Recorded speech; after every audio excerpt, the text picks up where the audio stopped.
আসন্ন জাতীয় সংসদ নির্বাচন ঘিরে ময়মনসিংহে প্যানাফ্লেক্স, লিফলেট ও হ্যান্ডবিল তৈরিতে ব্যস্ত সময় পার করছে ডিজিটাল প্রিন্টিং প্রতিষ্ঠানগুলো। এই বিষয়ে বিস্তারিত জানাতে সরাসরি যুক্ত হচ্ছেন প্রতিনিধি আসাদুজ্জামান সুমন। সুমন, আসন্ন জাতীয় সংসদ নির্বাচন ঘিরে নির্বাচনী যে সামগ্রী রয়েছে সেগুলো তৈরি কেমন ব্যস্ততা দেখছেন, বিস্তারিত জানাবেন।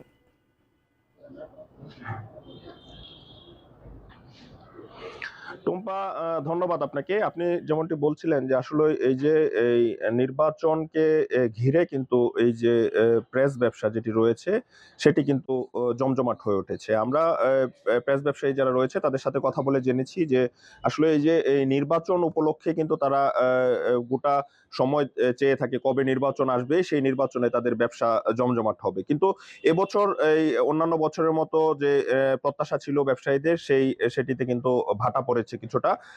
আমরা ব্যবসায়ীর সাথে কথা বলেছি, তারা বলছেন যে আসলে নির্বাচন কমিশনের কিছু বাধ্যবাধকতার কারণে কিন্তু তারা অন্যান্য বছর নির্বাচনের সময় যে বাড়তি মুনাফা হয় এবং তাদের যে এই প্রেসপাড়ায় যে ব্যস্ততা থাকে সেটির চেয়ে কিন্তু এবছর একটু কম বলে ব্যবসায়ী যারা রয়েছে তারা আমাদেরকে জানিয়েছেন। তারা তারপরেও এখন নির্বাচন যেহেতু ঘনিয়ে আসছে, আগামী যে ফেব্রুয়ারির 12 তারিখে কিন্তু জাতীয় নির্বাচন এবং গণভোট অনুষ্ঠিত হবে। সেটি যত দিন ঘনিয়ে আসছে ততই কিন্তু এই প্রেস পাড়ার যে ব্যস্ততা সেটি কিন্তু বাড়ছে।